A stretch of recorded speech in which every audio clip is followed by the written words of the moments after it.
송원재TV 시작합니다. 국민의힘 선대위의 내부 갈등이 심각한 수준입니다. 어제 불거졌습니다. 이준석과 조수진의 갈등, 이 부분이 오늘은 이제 본격적으로 불이 붙었습니다.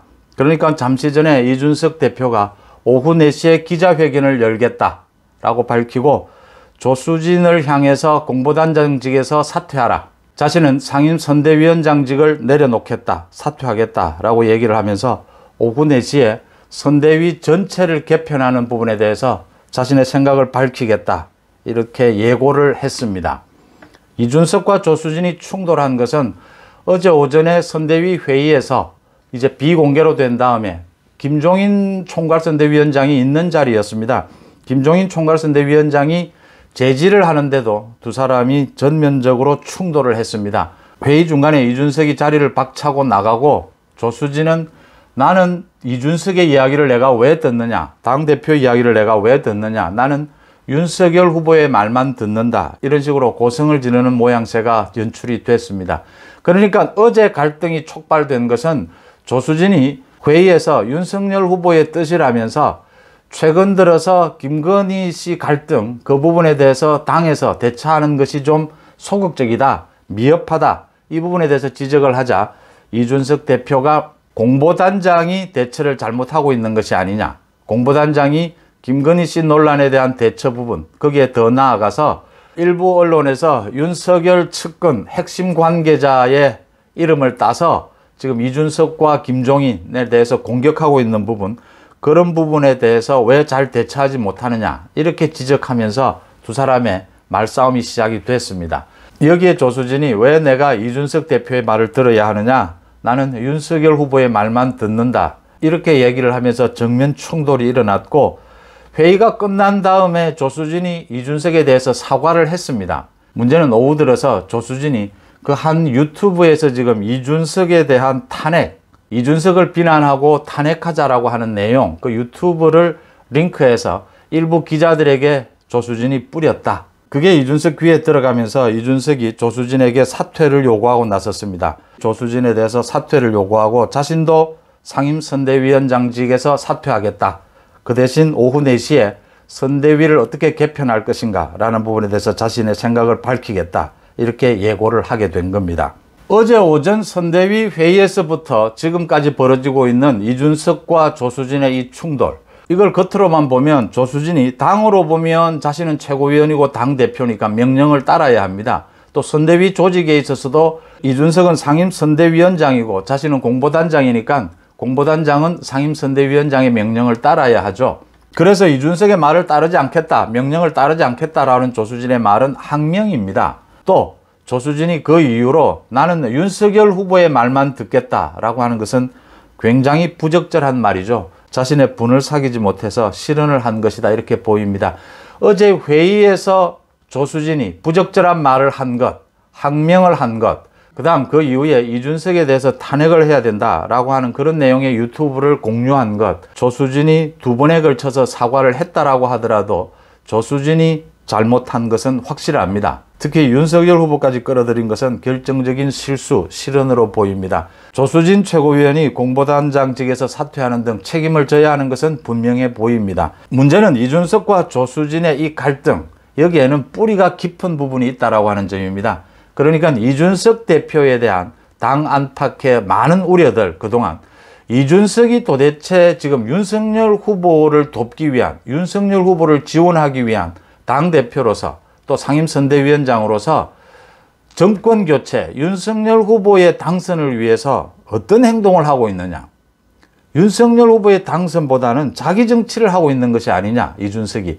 이런 불만들, 이준석이 전혀 당대표로서도 책임감 있는 행동을 못하고 있다, 이런 부분들이 조수진의 이런 돌출 행동으로 불거졌다라고 하는 점에서 이게 굉장히 뿌리가 깊다라는 부분입니다. 그래서 지금 이준석도 오후 4시에 기자회견을 갖고 선대위 전반적인 개편에 대한 자기 생각을 밝히겠다라고 했는데, 이걸 계기로 해서 윤석열 후보가 선대위 전체를 재점검해야 될 필요가 있다라고 하는 목소리가 커지고 있습니다.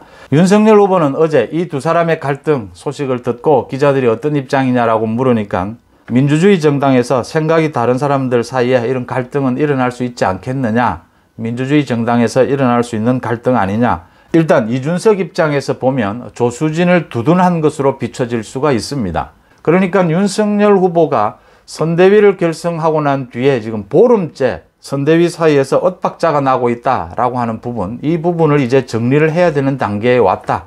이게 지금 선대위와 엇박자가 나고 있는 이 부분이 여러 가지 요인들이 있지만 가장 큰 것은 김종인과 이준석에 대해서 윤석열 후보가 적절한 견제를 하면서 당초 예상됐던 일정한 무게감, 일정한 롤을 주지 않으면서 이 지금 선대위를 둘러싼 여러 가지 엇박자들이 나고 있다. 결국은 윤석열 후보가 어떤 결정을 내려야 되느냐.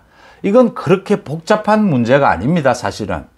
정권 교체, 윤석열 후보의 당선을 기준으로 도움이 되는 것과 도움이 되지 않는 것, 국민의힘 선대위를 어떻게 정비해야 하는가. 답이 나온다. 이렇게 보입니다. 윤석열 후보의 당선 정권 교체를 기준으로 보면 모든 것이 명료해진다라고 하는 점입니다. 그럼 가장 먼저 김종인과 이준석 부분을 어떻게 처리할 것이냐. 이게 지금 굉장히 많은 논란거리고 윤석열 후보가 김종인 위원장과 함께 가겠다. 총괄선대위원장직을 맡기겠다라고 결정을 한 것이고 이준석 대표는 윤석열 후보가 결정과는 상관없이 이준석은 현재 당대표입니다. 이 두 사람을 어떻게 해갈 것이냐. 이준석이 당대표직을 내려놓을 그럴 가능성은 거의 없습니다. 지금 이준석 당대표에 대해서 탄핵을 하자라는 움직임도 있고 최고위원회의를 완전히 해체하자라고 하는 주장도 있는데 문제는 현실적인 가능성이 없다라고 하는 부분입니다. 탄핵을 추진한다라고 해도 이 까다로운 절차 때문에 이준석 대표를 탄핵하기는 어려울 것이다 라고 하는 부분이고 최고위원회의를 해체하는 부분도 다른 최고위원들이 모두 사퇴를 하면서 이준석 대표에게 사퇴를 강압해야 하는데 다른 최고위원들이 모두 사퇴할 가능성도 낮고 그렇게 한다 하더라도 이준석이 당대표직을 내려놓기는 쉽지 않아 보입니다. 이준석에 대한 탄핵, 이 주장을 대선 국면에서 계속하는 것이 윤석열 후보에게 도움이 되겠느냐라고 하는 부분입니다. 이게 갈등만 노출을 시키는 부분이지 윤석열 후보에게 크게 도움이 되지 않는다라고 하는 겁니다. 저도 계속해서 이준석이 당대표로서의 책임감 없이 행동하는 부분, 많은 언론에 나와서 했으면 될 말, 안 해도 될 말, 가리지 않고 많은 말을 하는 것들, 또 선대위가 결성되고 난 다음에도 이준석이 후보를 제치고 자신의 정치를 하는 부분, 이런 많은 부분들에 대해서 계속해서 비판을 하고 있지만 이준석 탄핵 부분에 대해서는 찬성할 수 없는 것이 이게 윤석열 후보의 당선, 정권 교체에 도움이 되지 않는다라고 하는 부분입니다. 그래서 현재로서는 이준석에 대해서는 홍보본부장 업무에 충실하도록 이렇게 역할 조정을 해서 가져가는 것이 가장 현실적이지 않느냐라는 부분입니다. 그 다음 두 번째, 김종인 위원장에 대해서도 안고 가야 되느냐 버려야 되느냐 다시 판단의 기로에 섰습니다. 지금 선대위가 구성된 지난 보름을 돌아보면 윤석열 후보가 김종인 위원장에 대해서 적절한 무게를 실어주지 않고 이렇게 견제하는, 그래서 김종인 위원장도 일을 할 수 없는 이런 상황이라면 김종인 위원장을 버리고 가는 게 맞습니다. 지금이라도. 그러지 않고 김종인 위원장을 중심으로 한 그 상황실 운영, 이 부분을 김종인 위원장에게 맡기겠다 이렇게 판단이 되면 상황실을 중심으로 해서 전체 선거 전략을 짜고 이런 부분을 김종인 위원장에게 확실하게 맡기는 그런 선택을 하는 것이 맞다라고 하는 점입니다. 윤석열 후보 자신도 지금 김종인 위원장과 의견 조율이 잘 되지 않고 있는 상황입니다. 이 시점에서 김종인 위원장에게 총괄선대위원장, 선거 전체 전략 이걸 맡기지 못하겠다라고 판단이 들면 김종인 위원장을 버려야 합니다. 과감하게 버려야 합니다. 그러지 않고 김종인 위원장에게 총괄 부분을 맡겨야 되겠다라고 판단이 되면 김종인 위원장에게 일정 부분 힘을 실어주어서 일을 할 수 있도록 해야 합니다.